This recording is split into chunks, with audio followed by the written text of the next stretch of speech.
ദൈവ തിരുനാമത്തിന് മഹത്വം ഉണ്ടാകട്ടെ. കർത്താവായ യേശുക്രിസ്തുവിൻ്റെ സ്നേഹം നിറഞ്ഞ നാമത്തിൽ നിങ്ങൾക്ക് ഓരോരുത്തർക്കും എൻ്റെ എളിയ വന്ദനം. കർത്താവ് എല്ലാവരെയും സ്നേഹിക്കുന്നു. കർത്താവ് നിങ്ങളെ ഓരോരുത്തരെയും സ്നേഹിക്കുന്നു. ആ ഒരു ബോധ്യമുണ്ടോ പ്രിയപ്പെട്ടവരെ? നിങ്ങൾക്ക് യേശു എന്നെ സ്നേഹിക്കുന്നു. നിങ്ങൾ ഇടയ്ക്ക് പറയണം, ഇതൊരു സത്യമാണ്. യേശു എന്നെ സ്നേഹിക്കുന്നു. തിരിച്ച് നിങ്ങൾ യേശുവിനോടും പറയണം, യേശുവെ, ഞാൻ അങ്ങയെ സ്നേഹിക്കുന്നു. ഇതിടയ്ക്ക് പറയുകയും ആ പറയുന്നത് ജീവിതത്തിൽ അനുഭവിക്കുകയും ചെയ്യുമ്പോൾ നിങ്ങളുടെ ജീവിതത്തിൽ ചില മാറ്റങ്ങൾ നിങ്ങൾക്ക് അനുഭവിക്കാം. ഉള്ളിലൊരു പ്രത്യേക സന്തോഷം. എന്നെ സ്നേഹിക്കാൻ ആരെങ്കിലും ഉണ്ട് എന്ന് ഒരു മനുഷ്യൻ്റെ ഹൃദയത്തിൽ ഒരു ചിന്ത വരുമ്പോൾ തന്നെ അവൻ്റെ മനസ്സുണരും. ഇന്ന് പലർക്കും പറ്റിയിരിക്കുന്നതായൊരു കെടുതി, എന്നെ സ്നേഹിക്കാൻ എനിക്ക് ആരുമില്ല, എന്നെ കരുതാൻ എനിക്ക് ആരുമില്ല, എൻ്റെ കാര്യം അന്വേഷിക്കാൻ എനിക്ക് ആരുമില്ല. ലോൺലിനെസ് അല്ല, ഏകാന്തതയിലല്ല കഴിയുന്നത്. എല്ലാവരും ഉണ്ട്. അപ്പനുണ്ട്, അമ്മയുണ്ട്, ഭാര്യയുണ്ട്, ഭർത്താവുണ്ട്, മക്കളുണ്ട്, അയൽക്കാരുണ്ട്, സ്വന്തക്കാരുണ്ട്, നാട്ടുകാരുണ്ട്. ഇങ്ങനെ നോക്കിയാൽ ഒരുപാട് പേരുണ്ട്. പക്ഷേ അനേകർക്ക് ഉള്ളിൽ ഏകാന്തത ഫീൽ ചെയ്യുന്നു. ഞാൻ ഒറ്റപ്പെട്ടു പോയി, എൻ്റെ കാര്യം നോക്കാൻ എനിക്ക് ആരുമില്ല, എനിക്കൊരു നല്ല നിർദ്ദേശം തരാൻ ആരുമില്ല, എനിക്കൊരു ഉപദേശം തരാൻ ആരുമില്ല, എനിക്കൊരു നല്ല വഴി ചൂണ്ടിക്കാണിച്ചു തരാൻ എനിക്കാരുമില്ല, എൻ്റെ കാര്യം ആരും നോക്കുന്നില്ല.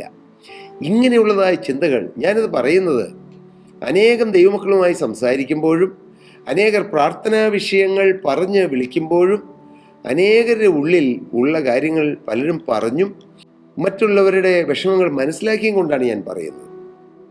എൻ്റെ പ്രിയപ്പെട്ടവരെ, ഈ ഭൂമിയിൽ ആരെല്ലാം ഉണ്ടായാലും ആരെല്ലാം കരുതിയാലും നിങ്ങളുടെ ഈ ലോൺലിനെസ് ചിന്താഗതി മാറുകയില്ല.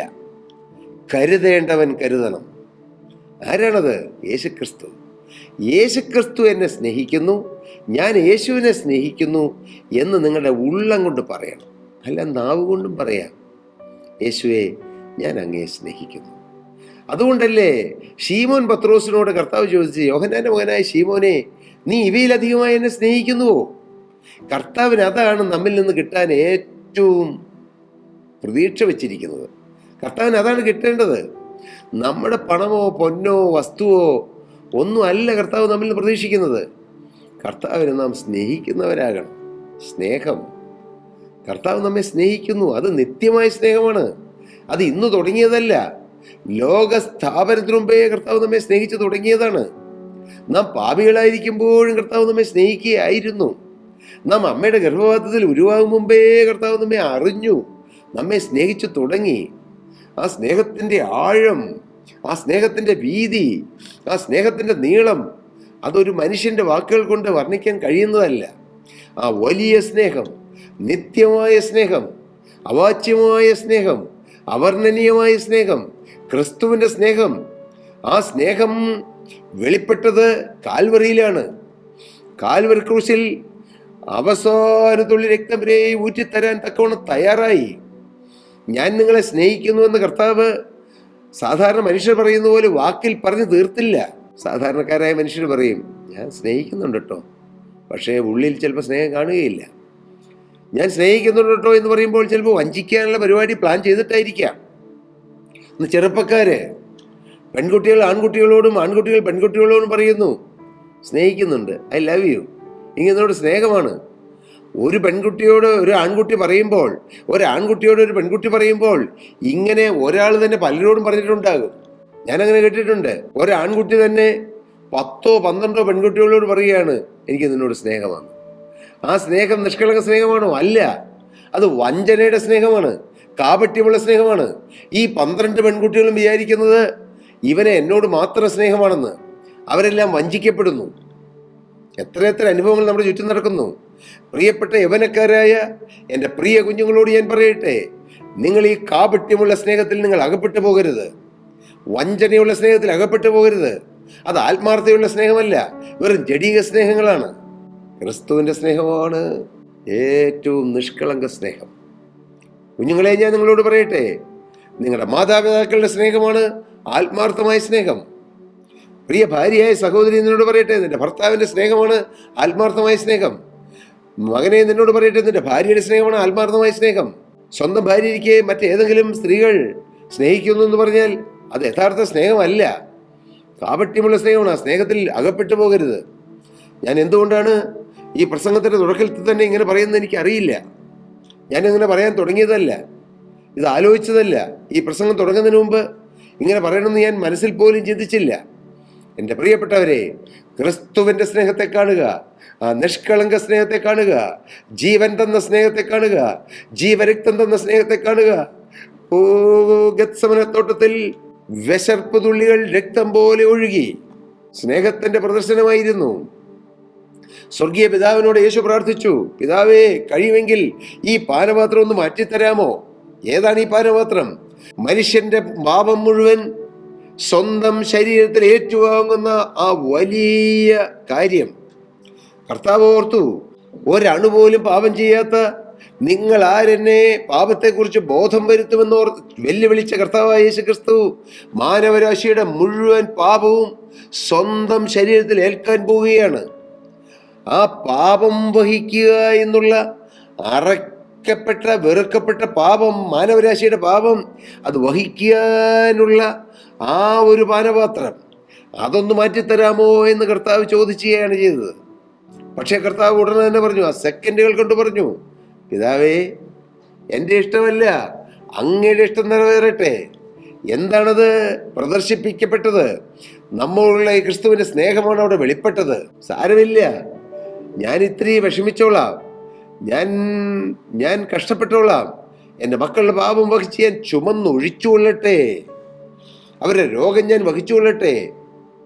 യെശയ്യാപ്രവാചകന്റെ പുസ്തകം 53-ാം അധ്യായത്തിൽ പറയുന്നു, സാക്ഷാൽ നമ്മുടെ രോഗങ്ങളെ അവിടുന്ന് വഹിച്ചു, നമ്മുടെ വേദനകളെ അവിടുന്ന് ചുമന്നു, അവിടുത്തെ അടിപ്പിണരാൽ നമുക്ക് സൗഖ്യം വന്നുമിരിക്കുന്നു. എല്ലാം മകനെ, പ്രിയമകളെ, നിന്നോടും എന്നോടുള്ള സ്നേഹത്തെ പ്രതിയാണത്. ഞാൻ യേശുവിനെ സ്നേഹിക്കുന്നു എന്ന് പറയുമ്പോൾ, യേശു നമ്മെ സ്നേഹിക്കുന്നു എന്ന് പറയുമ്പോൾ ആ വാക്കുകളിൽ മാത്രം തീരുന്നതല്ല. യേശു വില കൊടുത്തു, യേശു ജീവൻ കൊടുത്തു, യേശു പെയിൻ എടുത്തു. Without pain no gain, without cross no crown, without bleeding no blessing. ഇത് കർത്താവിനെ അറിയാമായിരുന്നു. കർത്താവ് എല്ലാം ചെയ്തു. കർത്താവ് പെയിൻ എടുത്തു, കർത്താവ് ബ്ലീഡിങ് ചെയ്തു, രക്തം ചിന്തി. കർത്താവ് ക്രൂശ് വഹിച്ചു. അതുകൊണ്ട് കർത്താവിന് ക്രൗൺ കിട്ടി, അതുകൊണ്ട് കർത്താവിന് ഗെയിൻ കിട്ടി, അതുകൊണ്ട് കർത്താവിന് ബ്ലെസ്സിങ് കിട്ടി. ഈ ബ്ലെസ്സിങ് എല്ലാം നമുക്ക് വേണ്ടിയിട്ടായിരുന്നു. ഇത് നാം തിരിച്ചറിയണം, ഇത് നാം മനസ്സിലാക്കണം, ഇത് നാം അനുഭവിക്കണം. എന്നിട്ട് യേശുവിനെ സ്നേഹിക്കണം. വെറുതെ യേശുവിനെ സ്നേഹിക്കുന്നു എന്ന് പറഞ്ഞിട്ട് മാത്രമല്ല, യേശു എനിക്ക് വേണ്ടി ചെയ്തത് എന്താണെന്ന് കണ്ടെത്തിക്കൊണ്ട് യേശുവിനെ സ്നേഹിക്കണം. നാം ദൈവവേല ചെയ്യുമ്പോൾ ആരെങ്കിലും നിർബന്ധിച്ചിട്ടല്ല ദൈവവേല ചെയ്യേണ്ടത്. ഒരു ചർച്ചിൽ, അല്ലെങ്കിൽ ഒരു സഭയിൽ, ഒരു സമൂഹത്തിൽ, അല്ലെങ്കിൽ ഒരു പള്ളിയിൽ ദൈവത്തിൻ്റെ വേല, സുവിശേഷത്തിൻ്റെ വേല, സുവിശേഷത്തിന് വേണ്ടി വേല ചെയ്യുമ്പോൾ ആരെങ്കിലും ഞെക്കിപ്പഴിപ്പിച്ചിട്ടായിരിക്കരുത്, ആരെങ്കിലും പ്രസ് ചെയ്തിട്ടായിരിക്കരുത്.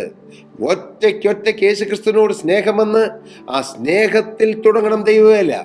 ആ സ്നേഹത്തിൽ നിലനിന്നുകൊണ്ട് വേണം കർത്താവിൻ്റെ വേല ചെയ്യുവാൻ. അതേത് ചെറിയ വേലയും വലിയ വേലയും. അങ്ങനെയുണ്ടോ? വലിയ വേല എന്നില്ല. ഒരു പാനപാത്ര വെള്ളം യേശുവിൻ്റെ നാമത്തിൽ ഈ ചെറിയ ഒരുത്തർ കൊടുത്താൽ അതിനും പ്രതിഫലമുണ്ട്. എല്ലാത്തിനും പ്രതിഫലമുണ്ട്. കൂലി അവൻ്റെ കയ്യിലും പ്രതിഫലം അവൻ്റെ പക്കലും ഉണ്ട്. സ്തോത്രം. പ്രിയപ്പെട്ടവരെ, നിങ്ങൾ കിട്ടുന്ന അവസരങ്ങളൊന്നും കളയരുത്, ഒരവസരവും കളയരുത്. യേശുവിൻ്റെ സ്നേഹത്താൽ നിറയപ്പെട്ട് കർത്താവിൻ്റെ മഹത്വമുള്ള വേല ചെയ്യുവാൻ നിങ്ങൾ ഓരോരുത്തരും നിങ്ങളെ തന്നെ സമർപ്പിക്കണം. യേശുവിനെ സ്നേഹിച്ചുകൊണ്ട്, സ്നേഹത്താൽ നമുക്ക് നിറയാം. ക്രിസ്തുവിൻ്റെ സ്നേഹത്താൽ, കാൽവറിയിലെ സ്നേഹത്താൽ, ത്യാഗം വഹിച്ച സ്നേഹത്താൽ, തിരുരക്തം ചിന്തിയ സ്നേഹത്താൽ, ജീവരക്തം ഊറ്റി തന്ന സ്നേഹത്താൽ യേശു ക്രിസ്തു നിന്നേറ്റു, അപമാനമേറ്റു. കഴിഞ്ഞ 3.5 വർഷക്കാലം ജനത്തിൻ്റെ മധ്യത്തിൽ സംസാര വിഷയമായി അടയാളങ്ങളും അത്ഭുതങ്ങളും ചെയ്ത് അങ്ങനെ ജനത്തിൻ്റെ മുന്നിൽ 5 അപ്പം കൊണ്ട് 5000 പേരെ പോഷിപ്പിച്ച്, 7 അപ്പം കൊണ്ട് 4000 പേരെ പോഷിപ്പിച്ച്, അങ്ങനെ അത്ഭുതങ്ങളും അടയാളങ്ങളും എല്ലാം ചെയ്തു നടന്ന കർത്താവിനെ ഒരു നിസ്സാരനെ പോലെ പിടിച്ച് അടിക്കുന്നു, തുപ്പുന്നു, കണ്ണു കെട്ടിയിട്ട് തല്ലി, നിന്നെ ആരെയാ തല്ലിയെന്ന് ചോദിക്കുന്നു. അപമാന ശരങ്ങൾ യേശുവിൻ്റെ ശരീരത്തിൽ തുളച്ചു കയറുമ്പോഴും പബ്ലിക്കായി യേശുവിനെ അർത്ഥനഗ്നനായി നടത്തുമ്പോഴും അർത്ഥനഗ്നനായി കാൽവറി ക്രൂശിച്ചപ്പോഴും യേശു തളർന്നില്ല, യേശു വാടിയില്ല, യേശു സങ്കടപ്പെട്ടില്ല, നിരാശപ്പെട്ടില്ല. എന്തുകൊണ്ട്? നമ്മോടുള്ള സ്നേഹം ഓർത്തപ്പോൾ. തൻ്റെ മുമ്പിൽ വെച്ചിരുന്ന സന്തോഷം അവൻ ഓർത്ത് അപമാനം അലക്ഷ്യമാക്കി ക്രൂശിനെ സഹിക്കുകയും ദൈവസിംഹാസനത്തിന് അടുത്തുഭാഗത്തിരിക്കുകയും ചെയ്തു. ആര്? യേശു. ഇനി അപ്പോസ്തലൻ പറയുകയാണ്, നിങ്ങളുടെ ഉള്ളിൽ ക്ഷീണിച്ച് മടുക്കാതിരിപ്പാൻ പാപികളാൽ തനിക്ക് നേരിട്ട ഇങ്ങനെയുള്ള വിരോധം സഹിച്ചവനെ ധ്യാനിച്ചുകൊള്ളുകയും. നമുക്ക് ധ്യാനിക്കാൻ ഒരു കാര്യം, കാൽവരിയിൽ നമുക്ക് വേണ്ടി പിടഞ്ഞു മരിച്ച യേശു. നമുക്ക് ധ്യാനിക്കാൻ ഒരു കാര്യം, ഉയർത്തെഴുന്നേറ്റ യേശു. നമുക്ക് ധ്യാനിക്കാൻ ഒരു കാര്യം, ഇന്നും പിതാവിന്റെ സന്നിധിയിൽ മധ്യസ്ഥ വഹിക്കുന്ന യേശു. ഹല്ലേലൂയ. നമുക്ക് ധ്യാനിക്കാൻ ഒരു വിഷയം, വീണ്ടും വരുന്ന യേശു. യേശു മാത്രം. പ്രിയരേ, യേശുവിനെ സ്നേഹിക്കുമോ? നിങ്ങൾക്കൊന്ന് പറയാമോ? എൻ്റെ യേശുപ്പ, ഞാൻ അങ്ങയെ സ്നേഹിക്കുന്നു. സ്നേഹിക്കുന്നേ, സ്നേഹിക്കുന്നേ, സ്നേഹിക്കുന്നേ യേശുവേ. നമുക്ക് യേശുവിനെ സ്നേഹിക്കുന്നവരാകാം. കർത്താവ് എല്ലാവരെയും അനുഗ്രഹിക്കട്ടെ, നിറവടിയായി അനുഗ്രഹിക്കട്ടെ. സ്നേഹം കൊണ്ട് നിങ്ങൾ നിറയ്ക്കട്ടെ, കൃപ കൊണ്ട് നിറയ്ക്കട്ടെ, സമാധാനം കൊണ്ട് നിറയ്ക്കട്ടെ. കർത്താവ് എല്ലാവരെയും നിറവടിയായി അനുഗ്രഹിക്കട്ടെ. യേശു ക്രിസ്തുവിൻ നാമത്തിൽ തന്നെ ആമേൻ. പ്രിയ സഹോദരി സഹോദരങ്ങളെ, നിങ്ങൾക്ക് ഏതെങ്കിലും പ്രാർത്ഥനാ വിഷയങ്ങളോ നിങ്ങൾക്ക് ഉള്ളു തുറന്ന എന്തെങ്കിലും കാര്യങ്ങളോ ഞങ്ങളോട് സംസാരിക്കാനുണ്ടെങ്കിൽ തീർച്ചയായും താഴെ കാണുന്ന നമ്പറിൽ കോൺടാക്റ്റ് ചെയ്യാം. ഞങ്ങൾ നിങ്ങൾക്ക് വേണ്ടി പ്രാർത്ഥിക്കാം. തീർച്ചയായും കർത്താവ് നമ്മുടെ പ്രാർത്ഥന കേൾക്കും. കർത്താവ് അനുഗ്രഹിക്കട്ടെ. സ്തോത്രം.